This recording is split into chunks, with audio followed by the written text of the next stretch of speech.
de Dios creador, Dios Padre, Dios creador, que sitúa cada cosa en su sitio. Es decir, hasta que nosotros no levantamos nuestra mirada a Dios y contemplamos las cosas desde Dios, no encontramos el punto que nos ayuda a nosotros a articularlo todo.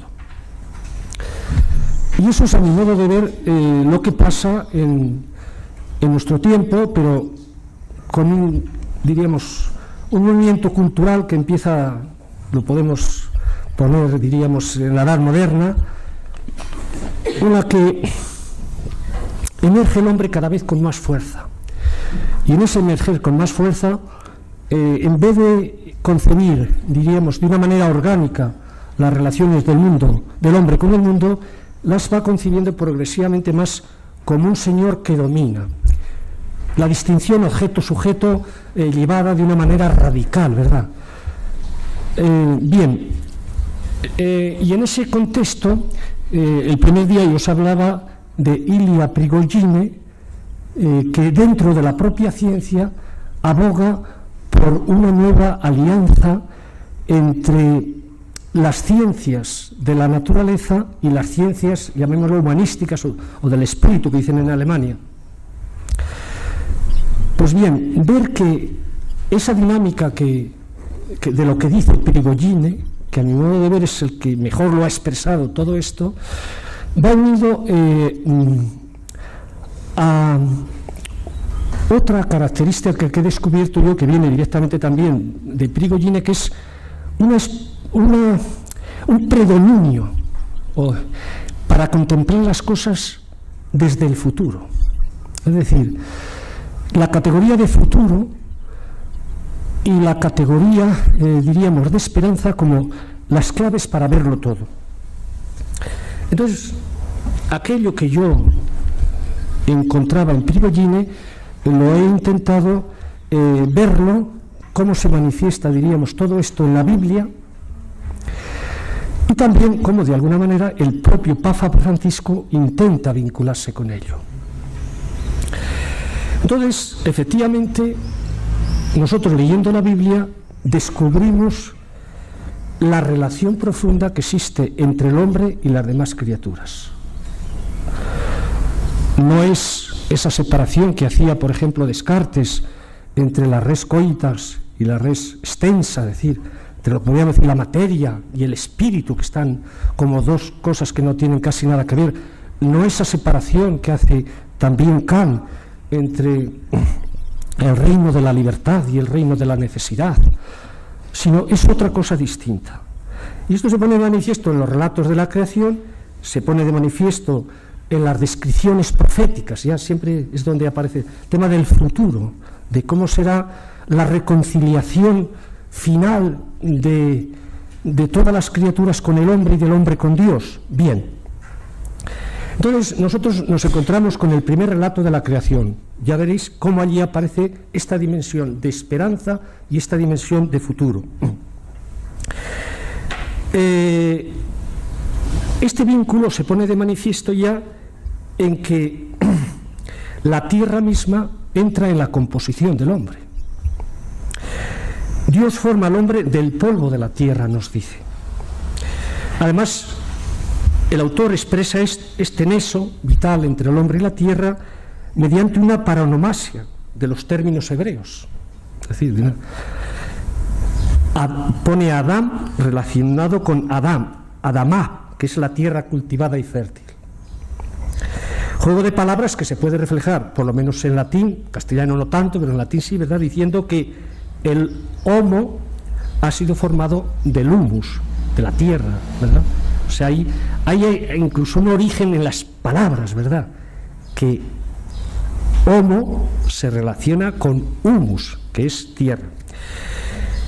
El hombre es puesto en la tierra seca. Esto es una palabra, ¿verdad?, diríamos una expresión que aparece en este segundo relato de la creación, donde la vida aún no había germinado, y aquí os pongo la primera palabra de esta esperanza, ¿verdad?, porque no había hombre para cultivar la tierra. Sin el hombre, la tierra está sin cultivar. Es decir, está esperando al hombre. Daros cuenta qué manera de vincular la relación del hombre con la tierra, que es que la propia tierra está esperando a que el hombre la cultive. La tierra no es, por tanto, extraña al hombre, sino que está religada a él. Este aspecto para mí es como un aspecto de mucho gozo y también de mucho consuelo, porque muchas veces entre los hombres hay algunos que se creen que están al di sopra, que dicen los italianos, ¿verdad? Y bueno, en realidad todos somos igual. Todos somos igual, y todas estas apariencias y divisiones que hacemos entre los hombres, a mi modo de ver, son bastante superficiales, no van al fondo del misterio, porque en el fondo del misterio los grandes y los pequeños más o menos igual. Con el hombre la realidad divina se hace presente, y esto nos lo dice este relato, porque el hombre llega a ser un viviente, otro aspecto misterioso, porque recibe un soplo de vida que Dios le ha insuflado. Tampoco podemos negar este aspecto. Es decir, en el hombre se hace, se hace presente la realidad divina de un modo singular que no se hace en los demás seres, aunque también puedan ser transparencia de Dios. El primer relato de la creación, es decir, el anterior, el sacerdotal, lo dice esto de una manera más profunda y que ha empalmado más, diríamos, con el desarrollo posterior de la teología y del pensamiento cristiano. Es: Dios ha creado al hombre a su imagen y semejanza. En el hombre, esto es el aspecto misterioso, se tocan el cielo y la tierra.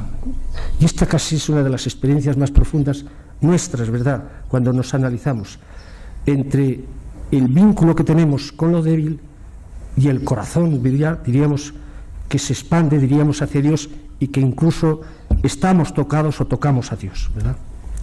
Me llamó la atención aquí un cuadro de San Agustín y Santa Mónica, ¿verdad? El éxtasis de Ostia. Cuando dice allí todos se volvieron hacia el futuro de cómo sería el cielo, ¿verdad? Y tocamos el cielo con los dedos del deseo. Qué expresiones de San Agustín, ¿verdad? Con los dedos del deseo. Pero bueno, y a este ser viviente que es el hombre, Dios le pone en un huerto. Podríamos aquí profundizar, pero es que tenemos poco tiempo. Ver este misterio del huerto y del paraíso, ¿verdad? Y cómo hay por una parte una experiencia, diríamos, de la propia experiencia de Israel, que primero Dios lo puso en el desierto y del desierto le llevó a la tierra fértil, ¿verdad? Pero para mí todavía más, es que hay un misterio que no es solamente hace referencia a eso, sino que hace referencia, diríamos, al propio ser del hombre y al propio ser de la tierra. Es decir, estamos siempre como yendo hacia el futuro, yendo hacia una plenitud. Pero bien, no quiero detenerme más en esto. Tampoco quiero detenerme en un tema que ayer don Fernando hacía algunas referencias, que es las críticas que ha habido dentro de, diríamos, del movimiento ecologista en relación a los textos esos de dominar la tierra, etcétera. Un tema que yo tuve una época que lo estuve estudiando mucho, pero yo creo que no merece la pena porque ya es una cosa pasada, diríamos. En cambio, quiero tomar otro texto que el Papa lo toma como para contemplar la crisis ecológica y para entender este tema, que es el texto de Romanos 8, 19, 23, en el que en la introducción el Papa contempla la crisis ecológica a la luz de lo que se dice en este texto. Este texto es un poco largo, ¿verdad? Pero la frase central es que la creación entera gime y sufre dolores de parto.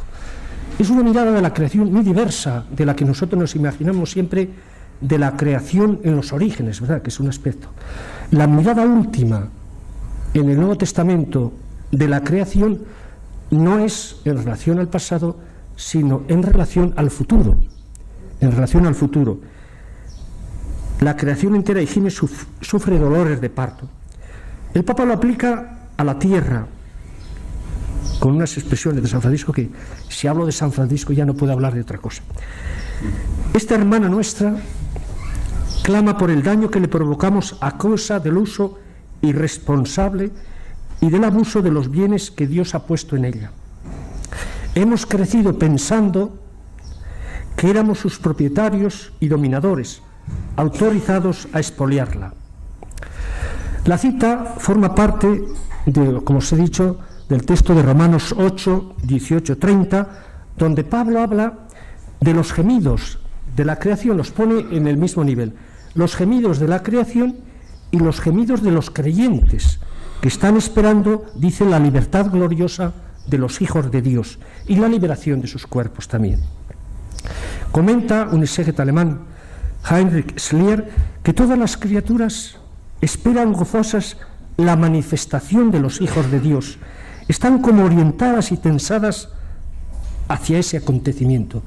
A mí hay un texto de San Anselmo, la víspera o el día de la Inmaculada, ¿verdad?, que esto se pone de manifiesto, como toda la creación de alguna manera está como esperando la respuesta de María, porque solo llegan a ser la esperanza, lo que hay, diríamos, la esperanza que está entrañada en ellos cuando viene la libertad de los hijos de Dios, el hombre nuevo, un hombre nuevo que se realiza, se anticipa en cierto modo en María.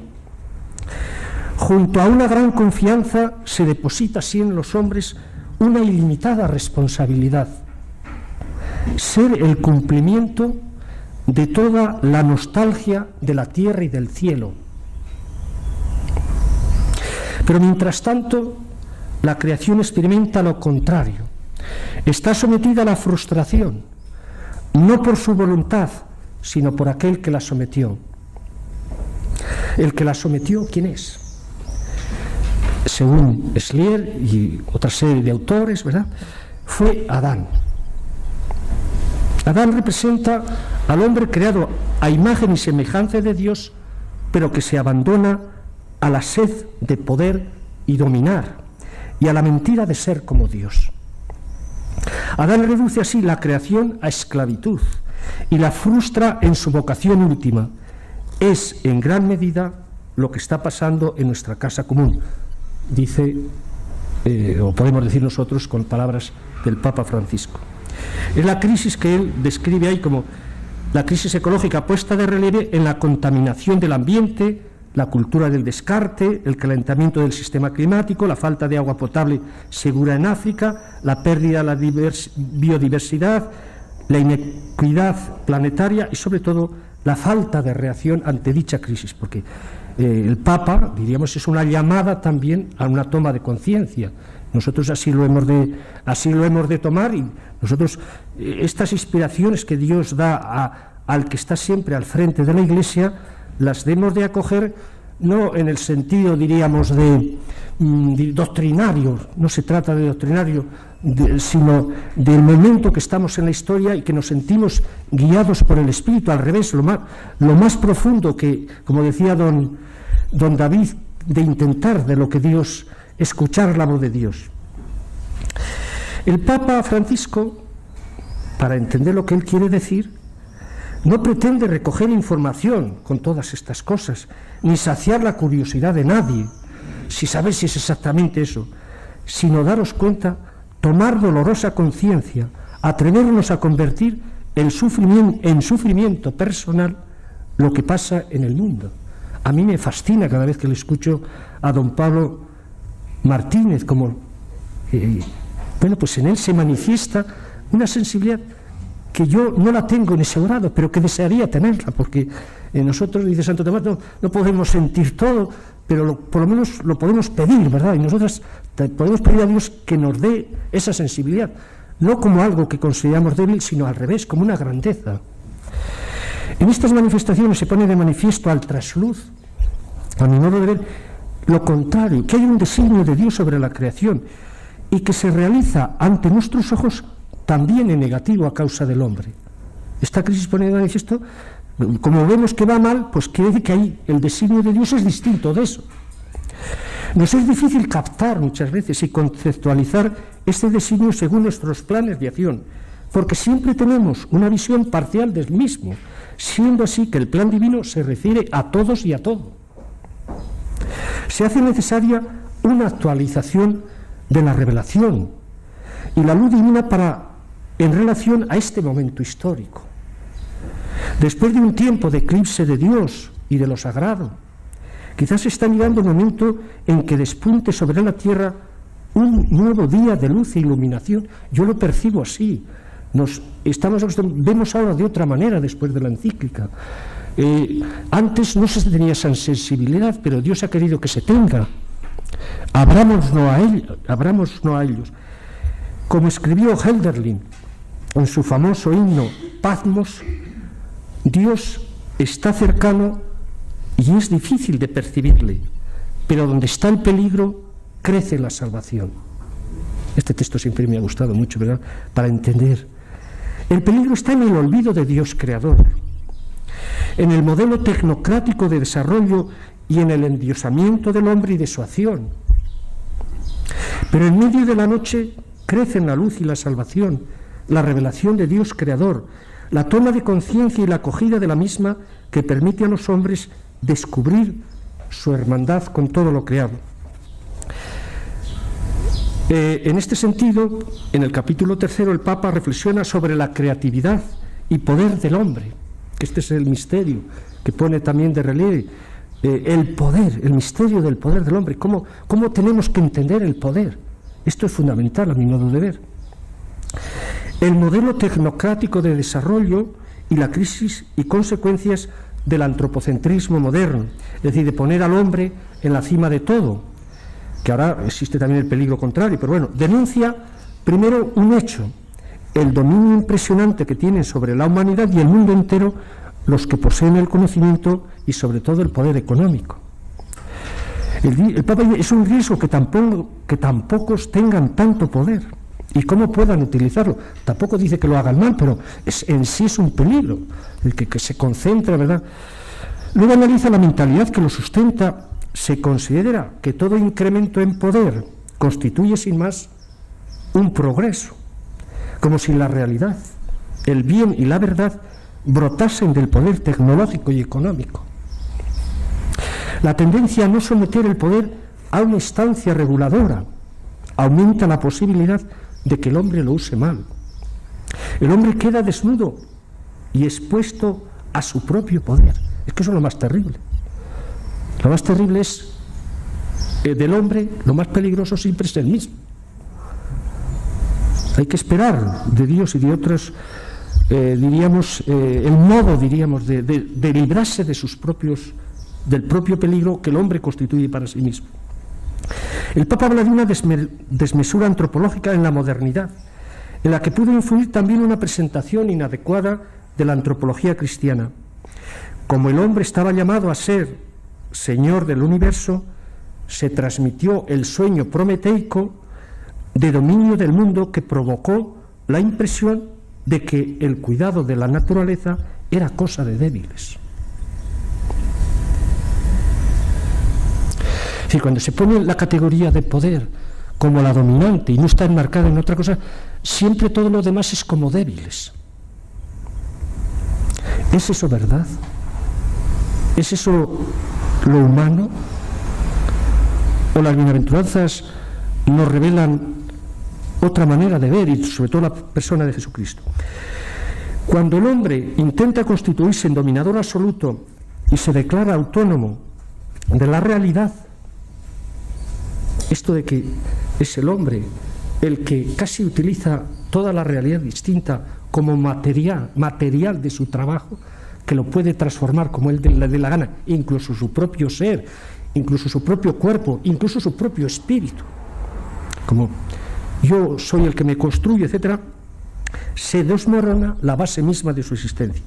El hombre suplanta entonces a Dios y provoca la rebelión de la naturaleza, como en cierto modo pues está sucediendo en este momento. Es el resultado de la dinámica anticreacionista de la modernidad que ya denunciaba Guardini. Desde la perspectiva de su creación en Dios, el hombre no tiene el poder como un derecho propio, sino como gracia de Dios, y debe responder ante él que es el Señor por esencia. El poder se convierte así en obediencia y servicio, este misterio que cuesta tanto, ¿verdad? Lo explico en la libertad, que la libertad en su esencia mayor es obediencia a lo que ya nos viene dado. Debe ser ejercido de acuerdo con la verdad de las cosas. Está llamado a poseer, configurar y transformar las cosas el hombre, evidentemente, por medio del conocimiento, que es una cosa que se ha puesto en primer lugar, aunque la relación única que tenemos con las cosas no solo es de conocimiento, también es de cuidado, por ejemplo. Ahora bien, este conocimiento acoge y recibe lo que el ser es en sí mismo y lo expresa en un nombre. Esto de dar nombre a las cosas, ¿verdad? El señorío del hombre se mueve dentro de la creación de Dios. Mediante su poder el hombre no debe erigir autónomamente su propio mundo, sino completar el mundo de Dios, según la voluntad divina, como mundo de la libertad humana. Y volvemos nuevamente al relato del Génesis y ver cómo el relato del Génesis, sobre todo el yavista, lo vemos luego en relación con la propia figura de Jesucristo y sobre todo con lo que se manifiesta en el himno de Filipenses. En el relato de la caída de Génesis 3 se dice que Adán come del fruto prohibido para conocer el bien y el mal. Ahora bien, en el diálogo con la serpiente se ve que el conocimiento que busca no es la percepción de lo real para inclinarse ante ello y vivir de su percepción y en correspondencia con ello. Yo siempre digo que el admitir una cierta objetividad del conocimiento es como un cierto acto ya de adoración. Es decir, no te pones tú por medida, sino que admites ser medido incluso en tu conocimiento. Busca el conocimiento como poder, no para entender mejor el lenguaje del ser, para oírlo con más finura y poder obedecerlo de modo más verdadero, sino porque sospecha del poder de Dios y quiere ponerse él con el mismo poder, quiere ponerse ante Dios con un sueño que es falso, luego, de una idea de poder que se cree que Dios es así, pero Dios es de otra manera. Quiere ser él mismo un Dios y con ello entiende no tener que escuchar, sino ejercer el poder. Tal como lo entiende, el conocimiento sirve para adueñarse, para dominar, no para participar en algo más grande que uno mismo, no para participar en el designio divino. Como consecuencia de ello, Adán quería apropiarse de la divinidad, alcanzar un poder y conocimiento que le permitiera dominarlo todo desde él, como se imagina que es Dios. Se imagina que Dios es egoísta y que es celoso, y él quisiera tener ese poder. Quería ser totalmente autónomo y liberarse de la dependencia que conlleva la verdad y el amor del Dios de la creación y de la alianza dentro del que vive. Pero el hombre no puede vivir contra el ser. Este es el misterio que se nos pone de relieve en la crisis ecológica. Eso de cómo se revela el designio de Dios, se revela en negativo, porque la propia creación se revela. Cuando intenta ir contra su ser, cae bajo el poder de la mentira, del no ser, de la apariencia y en definitiva de la muerte. Porque todas esas, vuelvo a la idea que decía al principio, todas esas divisiones que hacemos nosotros entre los hombres y tal, es toda apariencia y conduce a la muerte. En cambio, Cristo, que era realmente como Dios, por ser eternamente el Hijo, se comportó como verdadero Dios. No se aferró a su divinidad como un ladrón que guarda su botín, sino que se humilló hasta la muerte en cruz. Siendo de condición divina, adoptó la forma de siervo. Y como no va por el camino del poder, sino del amor, puede descender hasta la mentira de Adán, hasta la muerte, y poner allí en alto la verdad que da la vida.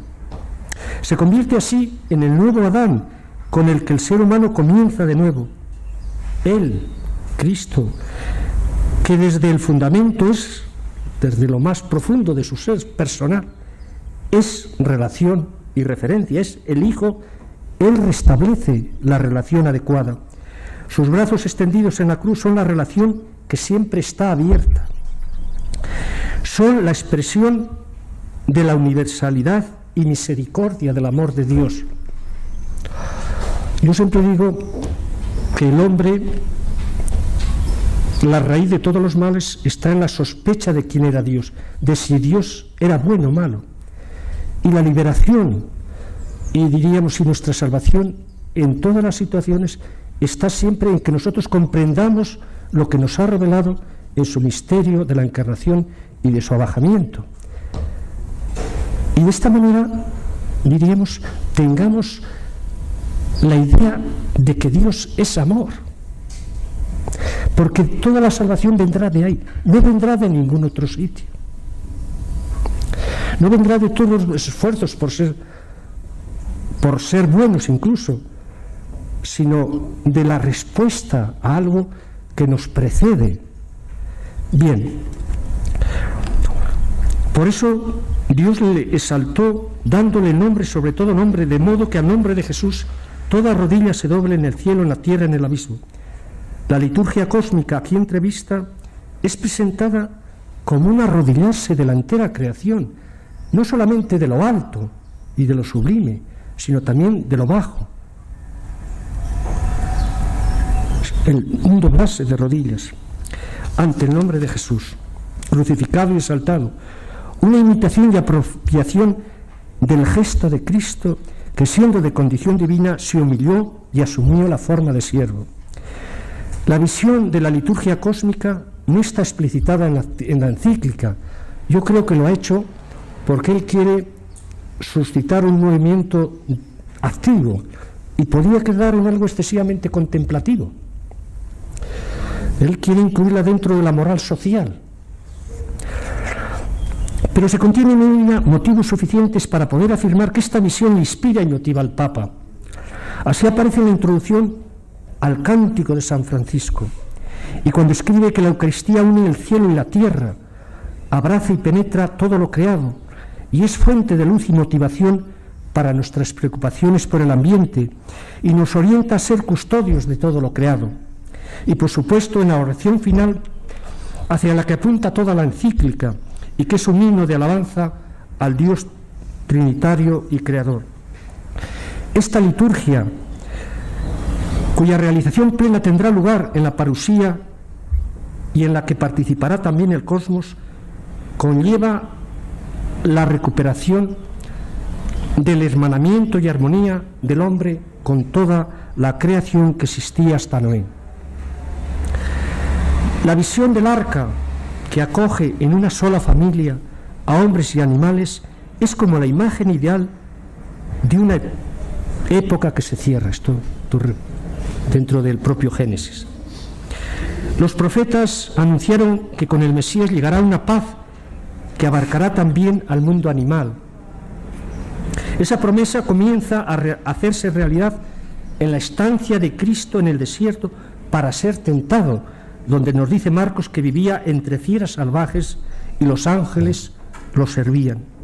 El desierto es la contrafigura del paraíso, pero con la presencia de Cristo se convierte en lugar de reconciliación y sanación.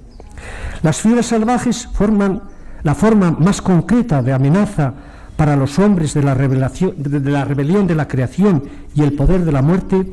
Se convierten en amigas del Hijo del Hombre, como en el paraíso, donde se restablece la armonía del hombre con Dios, se reproduce la reconciliación de la creación. Y la leyenda de San Francisco de Asís con el lobo de Gubbio es la expresión poético-profética más sorprendente de la esperanza cristiana de reconciliación del hombre incluso con las fieras salvajes. Como una especie de homenaje a San Francisco, en cuyo día nací, que me siento obligado, ¿verdad?, por él, es como un aguijón que tengo en mi vida, ¿verdad?, de no estar a su altura, diríamos. Pero por lo menos, como dice Santo Tomás, si no todo lo podemos hacer, todo lo podemos pedir. Y yo dejo que mi espíritu se esponje leyéndole e intentando, diríamos, impregnarme de su espíritu. En la cultura, quiero decir, en la cultura moderna, yo me dedico mucho al estudio de la literatura y quiero que emerja aquí un aspecto. Yo estudio el romanticismo alemán. En el romanticismo alemán he vuelto ahora a cosas que cuando yo lo estudiaba que me han surgido con la figura de San Francisco. Es lo que os voy a decir ahora.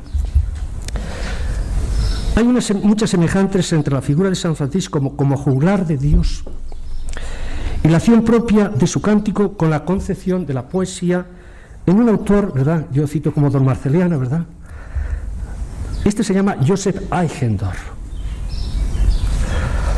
Este poeta romántico alemán escribió un breve poema que titula, Winselried, no tiene importancia. El diccionario lo traduce como varilla de zahorí que ayuda a descubrir vetas de agua subterránea. En él intenta expresar sintéticamente el poeta la esencia y aportación específica de la creación poética. ¿Qué es lo que hace el poeta? En alto alemán, esta palabra Winselried, unido a otras, significaba medio para cumplir un deseo.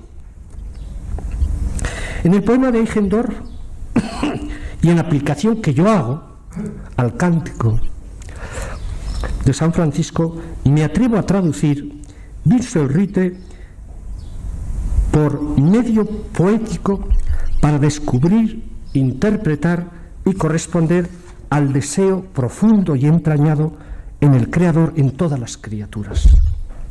El poema dice así: verdaderamente yo desde la primera vez que lo leí, todavía hay como un eco que no ha dejado de sonar en mi espíritu, porque me da luz para casi todo. Me da luz, diríamos, desde el punto de vista incluso de algo que es la teoría del conocimiento, ¿verdad? Y para interpretar a Santo Tomás. Y me ha ayudado mucho. Y os la quiero decir la poesía, ¿verdad? No vamos a decir en castellano la traducción que yo hago, que daros cuenta lo que dice. Duerme una canción en todas las cosas, que continuamente sueñan y sueñan. Y el mundo se levanta para cantar, solo necesitas encontrar la palabra mágica. Bueno, Eichendorff llama palabra mágica a ese medio el zahorí, ¿verdad?, para ver cómo se cumple el deseo de todo.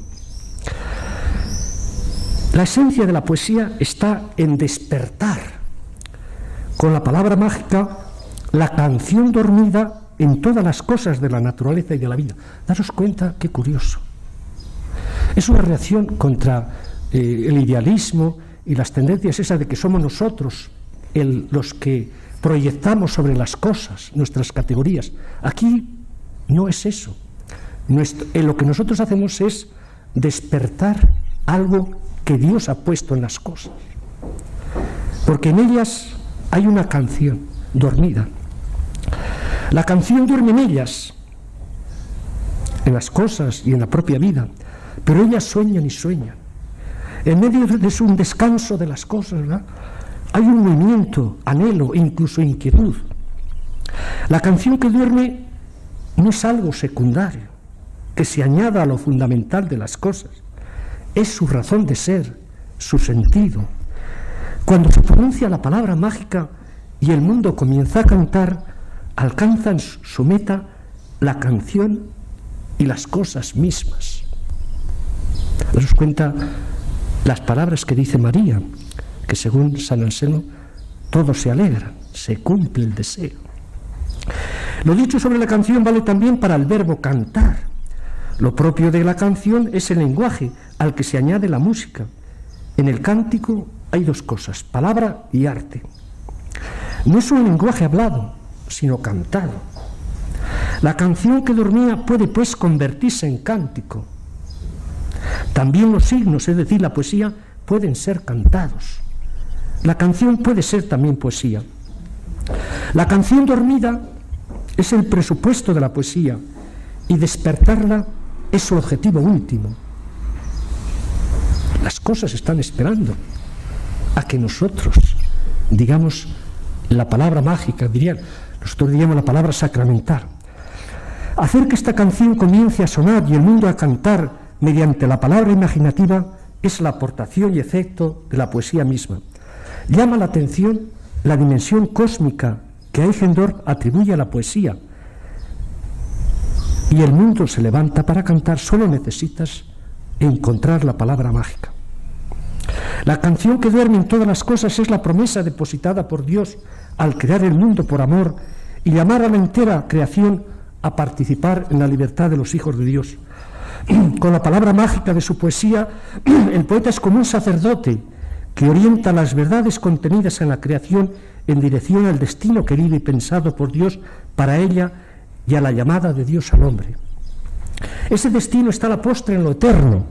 Por eso escribe Eichendorff, que tengo que deciros que otra de las cosas que me gusta de este señor, ¿verdad?, es que además de ser poeta y gran poeta, era un entusiasta de la literatura española. Por eso dice, en relación al teatro de Calderón, en el fondo de la poesía se trata nada menos que de lo eterno, lo imperecedero y absolutamente bello, que anhelamos continuamente en la tierra y no encontramos en ninguna parte, a pesar de todo, porque siempre nos habla de otra cosa.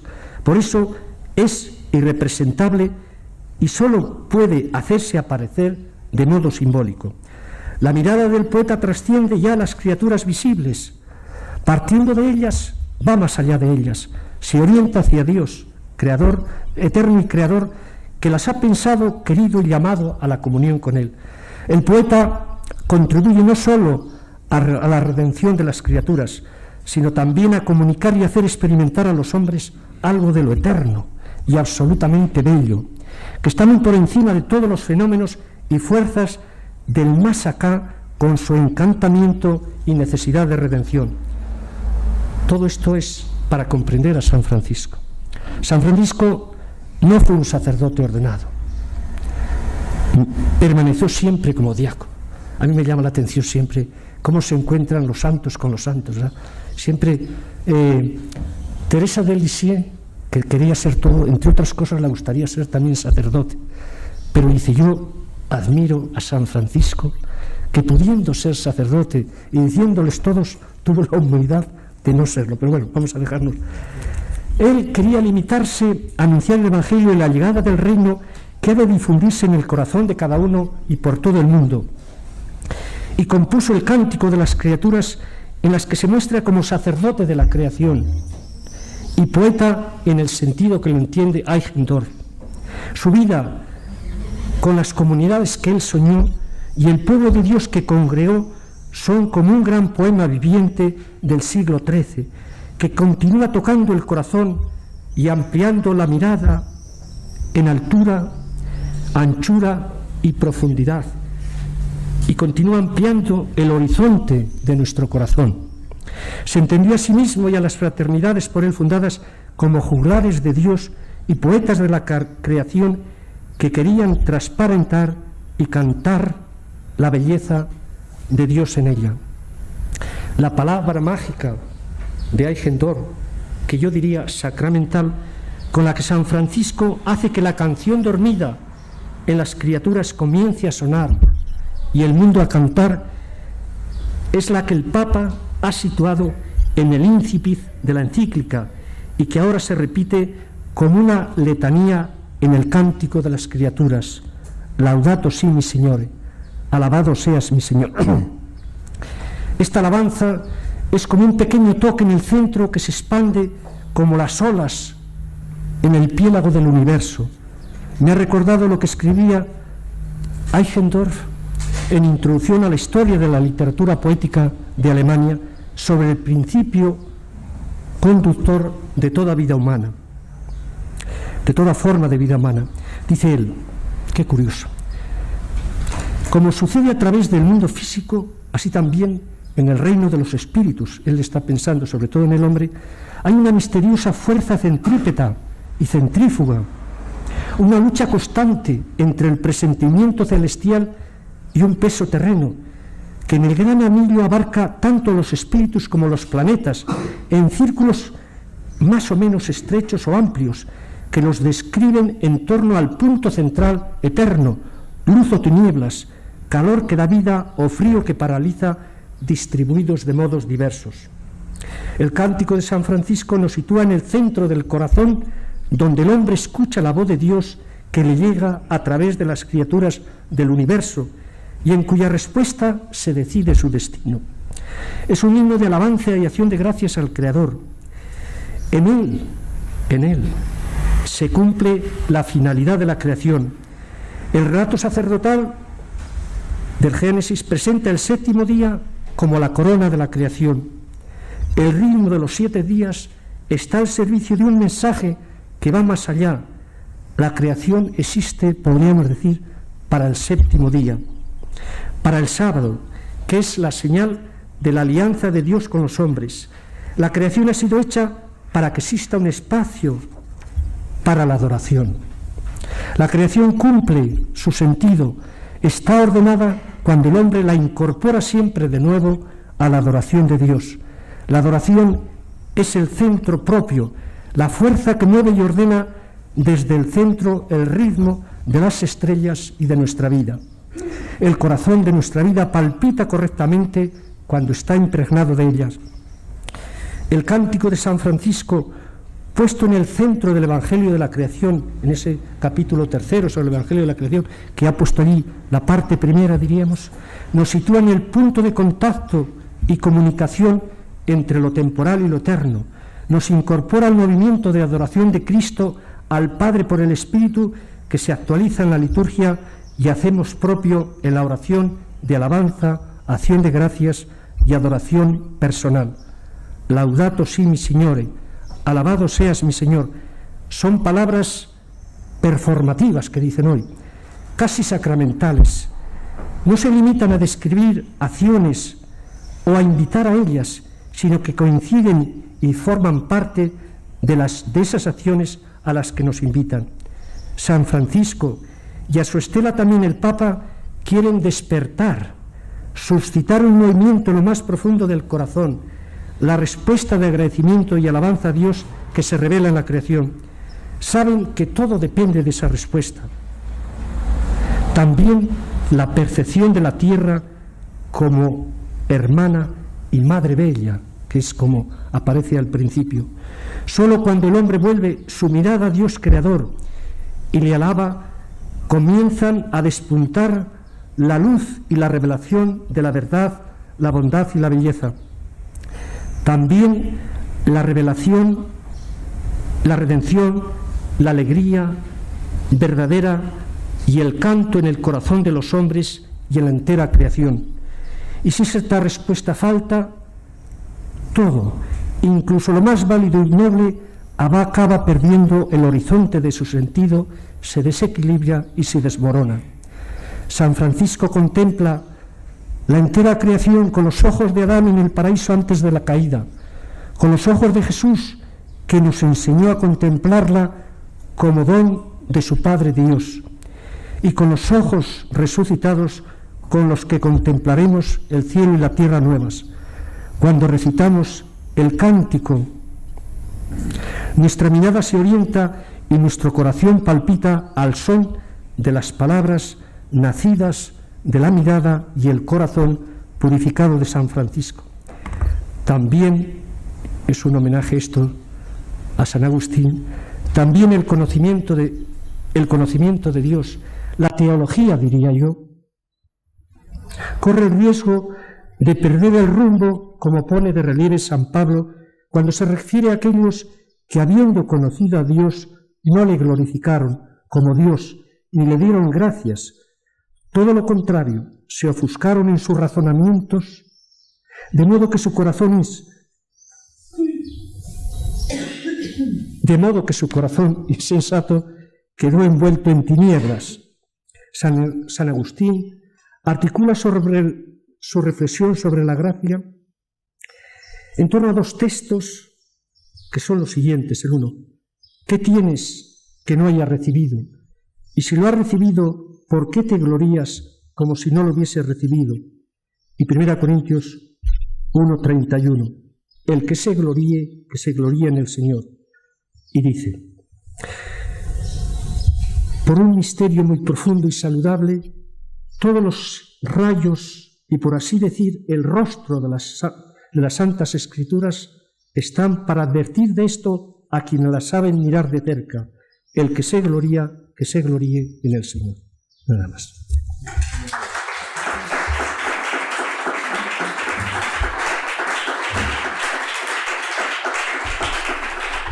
Bueno, si queréis hacer alguna pregunta o...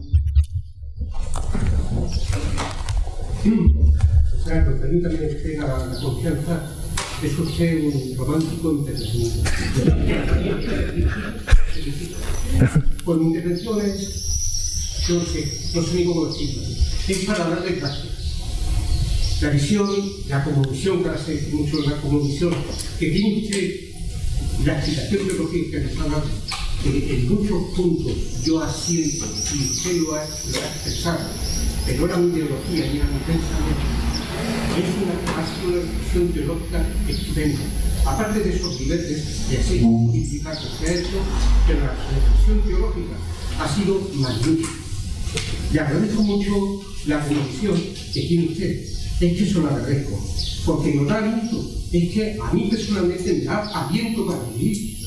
Entonces me da pena, me da lástima de que haya otras convicciones, por ejemplo aquí las que hemos escuchado, desde el ateísmo, desde tal, que son lógicas, que hay que admitirlas, que estamos totalmente de acuerdo. Pero hombre, yo me asiento con una convicción, con una visión teológica y con una visión religiosa, es que me da vida. Bueno, pues usted lo ha expresado, yo le felicito. Gracias, ¿verdad? Pero nosotros, como siempre, dice que cuando le aplaudían al Papa Francisco, que decía, alabado sea mi Señor, pues bueno, yo digo las palabras de San Francisco con las cuales me identifico. Bueno, con respecto a lo de ayer que explicó don Fernando del Pino, hoy viene una noticia en El País: 109 nobles acusan a Greenpeace de crimen contra la humanidad. Hoy viene la noticia. Estará contento para que se lo transmitan. Sí, yo se lo transmitiré. Sí. Bueno, pues yo la verdad es que me he sentido muy feliz con esta ponencia, porque he hablado de literatura y yo he estudiado literatura y he estudiado el romanticismo alemán. Es que me encanta a mí, pero bueno. Y entonces pues me encanta haberlo visto. Para mí ha sido como encontrarme como el pez dentro del agua. Pero me ha encantado la reflexión que ha hecho sobre Adán. Cómo fue el primero que diríamos descubrió la belleza. Como el Señor creó todo lo que estaba bien y como Él, por el poder, por esa cosa, esa simbología de Adán, que somos los Adanes, nosotros que estamos destruyendo la tierra, ¿no? Pues la verdad que me ha encantado esa visión desde el punto de vista que fue el primero que destruyó la tierra, destruyó lo que el Señor había hecho, destruyó la verdad, destruyó todo. Y entonces, pues bueno, pero luego vimos que el Señor nos vino a reconstruir, ¿no? Entonces tampoco tenemos que estar tristes, pero esa visión de Adán me ha gustado muchísimo. Luego estamos reconstruidos. Vale, pero somos los Adanes, claro. Me alegro. Es lo que está en la Biblia, no digo yo nada. Lo dice de una manera muy poética, una belleza, y no sé, ¿qué vamos? Bueno, don Ricardo. Gracias, don Gerardo. Bueno, yo tengo que confesar que mis emociones se han movido de arriba abajo a lo largo de estos días. Y anoche me fui a dormir y queriendo conciliar el sueño tenía más bien una pesadilla. Y como producto de ese vaivén emocional y de la razón, ¿no? En la mañana me maravillaba, yo lo oía a don Pablo, me conmovió su presentación de esa forma en que lo hizo, al hablar de la ecología, como el asombro, del asombro a la rebeldía y luego el regreso a casa. Me conmovió su humildad, ¿no es cierto? El esfuerzo también del siguiente ponente en darnos un marco jurídico y elementos de orden jurídico para poder entender este tema tan complejo y tan profundo que es todo lo asociado a la creación y a la ecología. Y luego vimos a don Fernando y pues por supuesto que su precisión en los datos que nos aportó desde su perspectiva pues me trajeron por un lado cierto descanso, en términos de poder enmascarar muchos manejos políticos que ese tipo de temáticas conlleva, generalmente respondiendo a intereses particulares, pero me fui un poco buscando el sosiego de la noche, encontré la pesadilla cuando me di cuenta que mi confianza en los organismos internacionales, en la ciencia misma, y sobre todo en un papa o su academia que duerme, se tradujo en profunda pesadilla. Me vine entonces esta mañana con la expectativa de oír algo diferente, y quería escucharle a usted, que he llegado a conocer, y realmente he sido muy bendecido por su percepción teológica, bíblica, de la vida, de la creación, del hombre. Y también me vine a oír al obispo, porque me quedé con la sensación, al hablar ayer de Laudato Si, especialmente en la última sesión, que había una total incomprensión del documento papal, y se debería simplemente de la perspectiva de la ciencia, cuando yo entiendo una encíclica como una carta pastoral dirigida a los hombres y a los hombres de buena voluntad. Y en esta mañana, de escucharle a usted, al ver la exégesis que hace usted en pasajes diferentes, en Romanos, en Corintios, en Filipenses, en Génesis, al ver el acercamiento teológico, al compartir con don Pedro lo que él ha dicho, ¿no?, de que usted es un romántico empedernido y citar a los clásicos alemanes de la poesía, realmente mi espíritu celebró, y celebro este tipo de cierre en esta mañana que nos permite ponernos en la perspectiva correcta de la encíclica, que es la carta de un pastor a la humanidad, en su limitación. Quizás déjeme decir algo más, ¿no? Yo reconozco autoridad en una persona asociada mucho a su humildad. Cuando yo olfateo una carencia de humildad, mi espíritu se revela. Y hago eco a las palabras del presidente Obama cuando recibió al Papa Francisco en la Casa Blanca. Le dijo: frente a usted estamos a un hombre que no simplemente ha hablado con palabras, sino con la singularidad, con la particularidad de un carácter que refleja a Cristo. Eso me llena de esperanza. Su acercamiento teológico, poético y bíblico me saca de la pesadilla de la noche de los números y los datos científicos y me pone en las perspectivas de adorar y dar gloria a Dios con el Laudato Si de la encíclica. Muchísimas gracias. Buenos días, don Gerardo. Como primero agradecerle esta magnífica exposición, ponencia. Y yo le quería preguntar, bueno, hemos visto, ¿no?, que el problema de esta crisis ecológica proviene, ¿no?, de esta externalización, de esta hibris que pretende la modernidad, ¿no?, con esta distinción entre ser humano y naturaleza, este dominio extralimitado que pretendemos de la naturaleza. Entonces, ¿qué actitud hemos de tener los cristianos ante esta sociedad secularizada, ante esta sociedad atea, ¿no?, alejada de la religiosidad, para explicar que el verdadero problema de la ecología, etcétera, proviene precisamente del cientificismo, de esta tendencia a intentar conmensurar absolutamente todo, perdiendo la referencia divina, y en lo cual, ese es el verdadero problema. Entonces, ¿qué actitud tenemos de acoger aquí? Bien, yo comencé con toda la intención el curso hablando que nos habló don David Young. A don David Young aparecía a mí como el hombre que representaba en su personalidad lo que yo quería decir. ¿En qué sentido? Yo me he leído los libros de él y además pues me he enterado de otros, ¿verdad? Y además algo me ha regalado alguno, ¿verdad?, de poesía, que esto siempre se agradece. Porque claro, no es lo mismo cuando regalas un libro de poesía que de otra cosa, es más del corazón. Pero bueno, entonces allí aparecía el tema de un hombre científico. Veíamos, yo quería leer algunos textos de cómo él, con qué pasión vivía lo científico, pero no agota ni las preguntas del corazón ni los deseos del corazón. Entonces, me parecía a mí con un modelo de alguien que totalmente estaba dedicado a la ciencia, que era un hombre eminente en ese campo y que, sin embargo, su corazón buscaba otra cosa. Entonces nosotros tenemos que acercarnos a la ciencia pues también, evidentemente, si somos creyentes, con los ojos diríamos que nos da nuestra fe en Dios creador y hacerlo no únicamente para dominar, sino para conocer mejor este mundo que Dios nos ha creado. Pero que eso no basta, que eso no basta.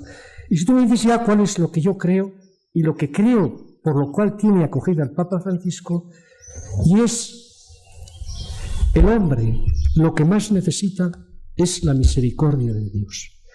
Y uno de los aspectos que dentro de toda la teología del siglo XX, a mi modo de ver, ha sido las reflexiones que ha habido en torno al descenso a los infiernos. Entonces, a mi modo de ver, en todo hombre, lo diga o no lo diga, tiene necesidad de la misericordia. ¿Y qué digo yo que tiene necesidad de la misericordia? Que tiene necesidad de ser acogido, abrazado, diríamos, en su debilidad. En su debilidad moral y en su debilidad de todo tipo. Eso es lo que le salva al hombre. Y cuando tú has encontrado, evidentemente con la fe en Cristo, diríamos que alguien te ha acogido en tu debilidad, esa es la mayor fuerza. Yo lo digo esto mucho en los grupos de matrimonios. No penséis que os vais a imponer al otro ni por lo guapos que sois ni por lo inteligentes que sois, sino porque el otro perciba que le acoges en su fragilidad. Porque el hombre no se salva por nada que haga, ni por mucho conocimiento científico y tal, se salva cuando es acogido. Y lo que tiene el hombre miedo de no ser acogido es por el aspecto débil.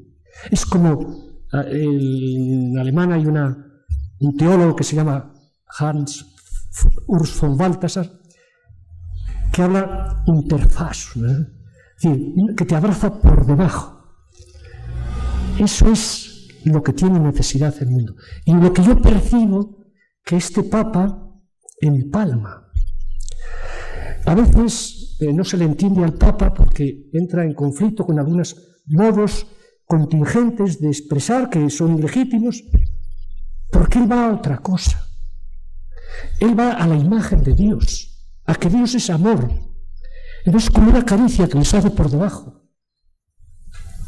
Y entonces emerge la idea de que alguien te acoge definitivamente. Entonces es cuando estás salvado.